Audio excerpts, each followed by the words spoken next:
Okay, we have a susceptibility and a challenge that when we go out, usually on YouTube or somewhere like that, looking for various teachings on different things, is that, and I've listened to a lot of stuff. I always listen to a lot of stuff, just to hear what other teachers are doing and get a sense of where they're at and that kind of thing. And there's a lot of them out there that will say some very impressive sounding things that are completely not true, but they sound well read, and they sound like they make sense, and they sound correct. And so you need to know that you have a potential to get tripped up if you don't have enough information to know when what they said that sounded so impressive actually may not be true. But they packaged it together so well, and they used the Hebrew, and they did this other thing, and yet it's still not correct.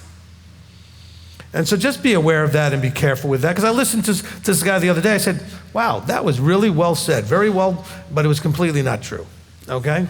It was just not, it was wrong the way he pieced it together. But it sounded good. Judgment is simply where you're going to find out what you did. You're going to be held accountable for all the choices that you made. And ultimately, it's really about, can he trust you with forever? Have you demonstrated the last fruit of the Ruach, that trustworthiness, with forever? Can he trust you to stay and maintain your commitment to covenant with him in a forever context? And you have this finite life, this fleshly life, to prove those things to him. And that's how serious this is. This is not what you were told on Sunday in church. And you all know that stuff never made any sense anyway.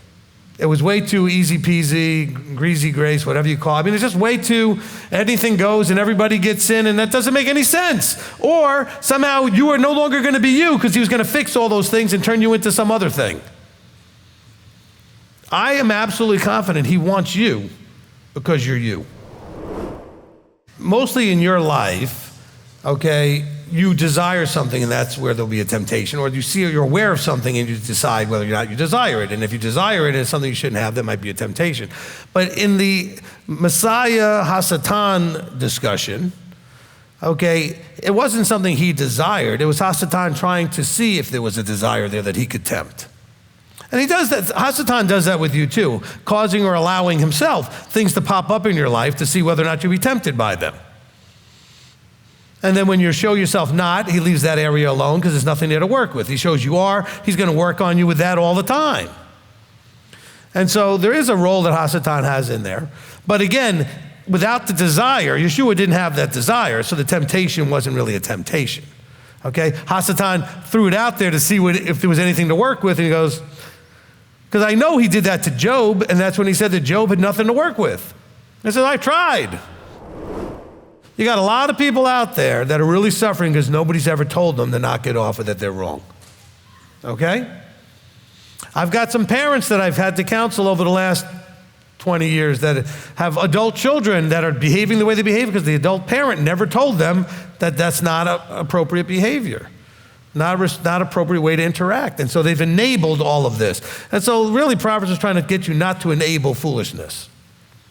So if someone's going in a foolish direction, don't participate in it, but address it directly so that they're not just walking around thinking they're so smart in their own eyes.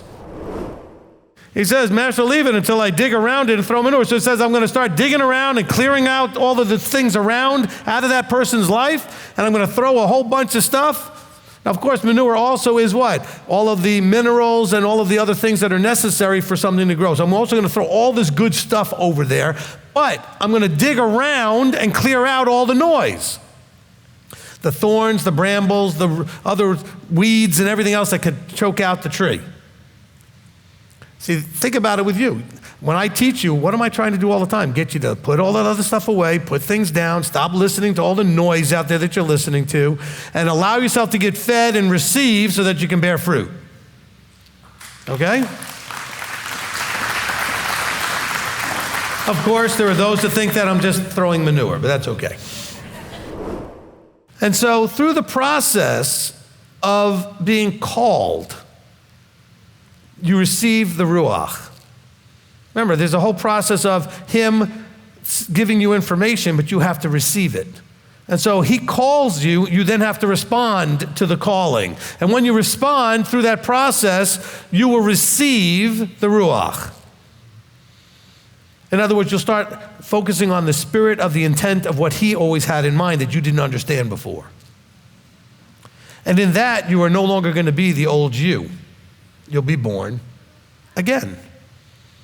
But not out of your mother's womb, which is the Nicodemus conversation, but you'll choose to live a different life than you had been living before.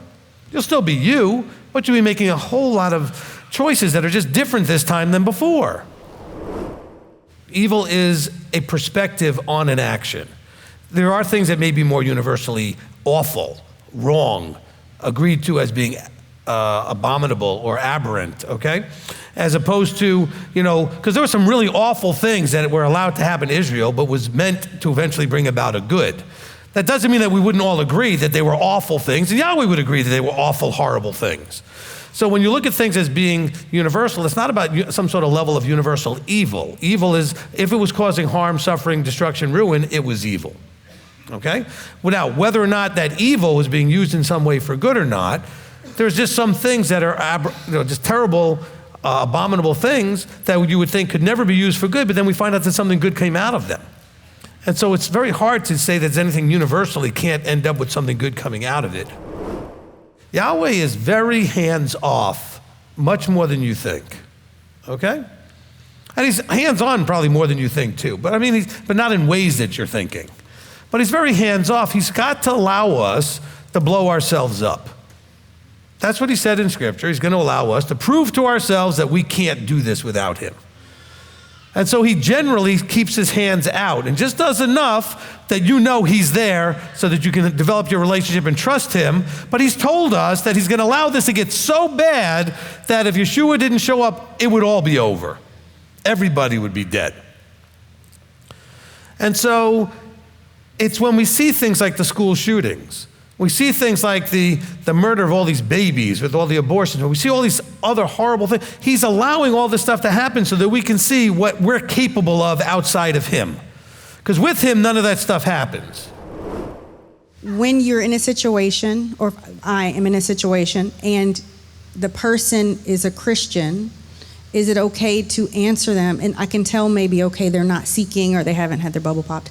Is it okay to answer them as a Christian, knowing that it's not going to affect me in my walk?